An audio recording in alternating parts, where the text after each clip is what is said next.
Hello दोस्तों, मेरा नाम शिवम शुक्ला है। आज मैं बात करूंगा आपसे राइनिटिस के बारे में। एलर्जी होता है जो पेशेंट को ज़्यादा दिक्कत होती है। कभी नाक में खुजली, कभी कान में खुजली, कभी गले में खुजली। ये सारी दिक्कतें एलर्जी में हो पाई जाती हैं और लोग ट्रीटमेंट कराते जाते हैं, आराम नहीं मिलता उनको। कंटिन्यूसली वो जब भी उनको इचिंग होने लगे, खुजली होने लगती है, वो डॉक्टर के पास विज़िट करते हैं और डॉक्टर भी अपनी दवाई देकर उन्हें दवाई देता है, उनको आराम हो जाता है, फिर से वो तकलीफ़ में आ जाते हैं, फिर से उनको इचिंग होने लगती है, सारी चीज़ें होती हैं। ये ज़्यादातर रिएक्शन की वजह से होता है। रिएक्शन में होता है नाक जाम होने लगता है, नाक बहने लगता है, खुजली होने लगती है, स्नीजिंग होने लगती है, रनिंग नोज़ हो जाता है। ये सब सारी चीज़ें एलर्जी में आती हैं और ज़्यादातर एलर्जी जो होती हैं वो इन्फ्लेमेशन की वजह से होता है और इसके सिम्टम्स जो होते हैं, आँख में जलन हो जाता है, गले में खरखराहट होती है, झंझनाहट होती है पैरों में, और दूसरी चीज़ जो मेनली होता है वो इचिंग होते हैं। इचिंग खुजली टाइप का होने लगता है। ये इन्फेक्शन की वजह से होता है कि किसी को पौधों से एलर्जी पाई जाती है, किसी को खाने में, किसी को दवाई से, किसी चीज़ से एलर्जी होती है। गले में हमेशा चुभन टाइप बना रहता है, खुजली टाइप बना रहता है। ये सब एलर्जी में पाई जाती है। ये मोस्टली राइनिटिस में ही यही दिखाई जाता है। दूसरी चीज़, जब इन्फेक्शन हो जाता है, इन सब चीज़ों को कवर करने के लिए हम क्या करते हैं, पहले एलर्जी टेस्ट कराते हैं। एलर्जी टेस्ट में हमको ये पता चलता है हमको रियली में दिक्कत किस चीज़ से है, किस प्रोडक्ट से या किस पौधों से या किस खाद्य पदार्थ से एलर्जी है। तो आज हम इस बारे में बात कर रहे हैं आपसे। एलर्जी जो मेनली होता है, ज़्यादातर लोगों को किसी चीज़ की, जैसे कोई दवाई खा लिया, उसको रिएक्शन हो गया, चकत्ते चकत्ते पड़ गए, दाने दाने निकल आए, और किसी को कोई पौधा छू लिया, उसको इचिंग होने लगी, या फिर किसी के संपर्क में आने उसको अगर कुछ हुआ तो उसके नाक जाम होने लगते हैं, बराबर गले में खिंच टाइप का बना रहता है, सनसनाहट रहती है नाक में। ये सब दिक्कत आती है एलर्जी में। तो इसमें हम लोग जब एलर्जी टेस्ट करते हैं, एलर्जी टेस्ट के दौरान हमें ये सब सारी चीज़ें रिपोर्ट मिलते हैं कि हमको किस चीज़ से मेनली दिक्कत होती है।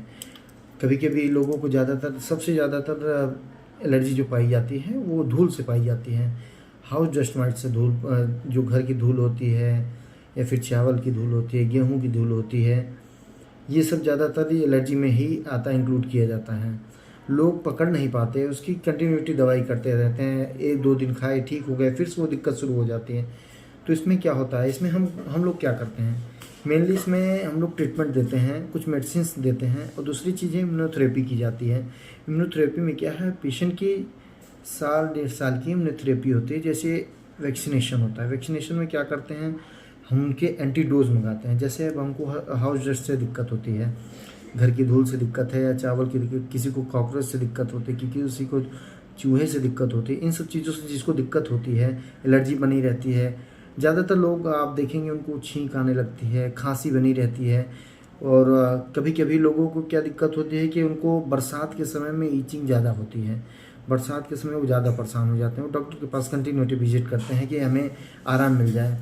उनको खुजली की दिक्कत होने लगती है, वो जाते हैं। उसके बाद गले में सनसनाहट, और बारिश के समय ज़्यादातर पाए जाते हैं। एलर्जी मेनली बारिश के समय में होता है, और कुछ चीज़ें जैसे मौसम बदलने पर होता है।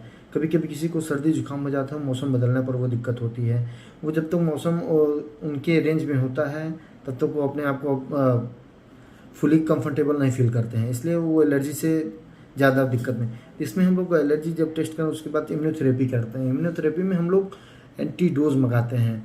जैसे धूल है, धूल की एंटीडोज मंगा लिया और पेशेंट को लगा तो पेशेंट को लगभग 70% आराम हो, 70-75% आराम मिलता है। इस केस में पेशेंट फुली कंफर्टेबल होता है, और घर की धूल से या चावल की धूल से, इन सब चीज़ों से थोड़ा सा बच जाता है। मेनली ये चावल की धूल हम बंद नहीं कर सकते, घर की धूल हम बंद नहीं कर सकते, लेकिन इसके एंटीडोज हम ज़रूर तैयार कर सकते हैं। इसलिए हम एंटीडोज इम्यूनोथेरेपी कराते हैं ताकि पेशेंट इससे रिकवरी रेट में हो जाए। तो ज़्यादातर उसके बाद इसमें हम लोग दवाई देते हैं। जैसे मेडिसिन दे देंगे, टैबलेट एरिनेक 400 से 60 mg, ज़ाइनोसाइन दे देते हैं, या इबोसाइनम दे देते हैं, बिलाक्रिटम दे देते हैं। पेशेंट को थोड़ा सा रिलैक्स हो जाता है, इससे पेशेंट को आराम भी होता है और इसके साथ साथ इम्यूनोथेरेपी चलती है पेशेंट को। किसी को सांस फूलता है कंटिन्यूटी, इसमें सांस भी, एलर्जी में मेनली सांस भी आता है, सांस भी फूलने लगता है किसी को, मौसम बदलने पर सांस, या फिर धूल हुआ, धूल से उसको दिक्कत हुई, उसको एलर्जी आई, सांस फूलने लगेगा, ये सब दिक्कत आती है एलर्जी में। तो मेनली इसमें इम्यूनोथेरेपी का मेन रोल है, जो एंटीडोज देता है, एंटीडोज वो लगता है, वैक्सीनेशन होता है। ये पहले वीकली में 2 बार लगता है, फिर वीक में 1 बार लगता है, फिर 2 वीक में 1 बार लगता है। ये चीज़ें इसके रेगुलर वे में ये सब एलर्जी की इम्यूनोथेरेपी होती है ताकि पेशेंट को आराम मिले। हमारे यहाँ काफ़ी पेशेंट इससे ठीक हुए हैं। मैंने अपने वीडियो में मैंने डाला भी है, उनको दिक्कत थी पहले एलर्जी से, अभी वो 70 to 75% उनको रिलीफ है। तो आप भी विज़िट कर सकते हैं, हमसे बात कर सकते हैं, मेरा कॉन्टेक्ट नंबर नीचे है। Thank you very much. मेरा नाम शिवम शुक्ला, फिर से आपसे मिलेंगे। बहुत बहुत धन्यवाद।